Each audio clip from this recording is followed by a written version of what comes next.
C'est le deuxième incubateur que mon ministère va ainsi créer, parce que celui de l'Université de Saint-Louis est pratiquement terminé. Les travaux vont être bientôt réceptionnés. Pour celui de Ziguinchor, le marché est déjà attribué aussi, les travaux vont bientôt démarrer. Le troisième incubateur que nous allons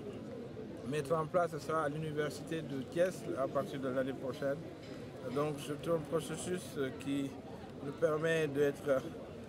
surtout d'allier l'université et l'entreprise, parce que c'est cela aussi les universités modernes. Le lecteur a tout rappelé le rôle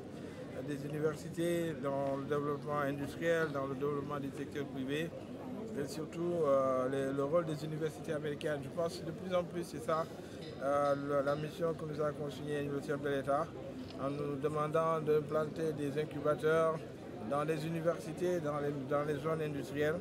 pour permettre à ceux qui veulent entreprendre et qui veulent créer des richesses et qui n'ont pas les moyens de se trouver des bureaux, qui n'ont pas les moyens de se trouver des locaux, de trouver déjà une infrastructure qui est déjà là,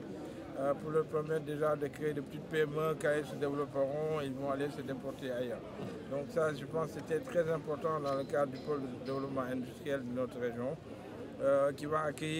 qui connaît déjà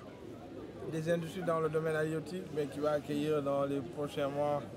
deux nouvelles industries dans le domaine de la transformation, une à Ziguinchor et l'autre dans le département de Bignona. Je considère que l'implantation, d'après la politique que nous avons développée et que nous avons définie au niveau du ministère de l'Industrie, au niveau de cette région, nous allons surtout développer le pôle agro-industriel.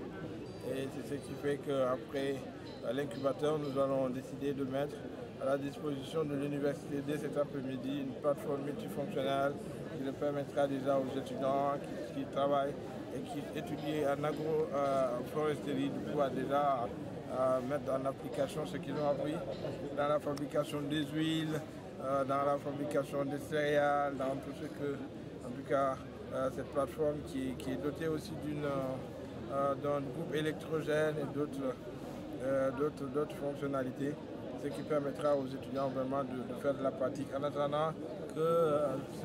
la construction de cet incubateur-là soit finie, mais je pense que ça sera fini là.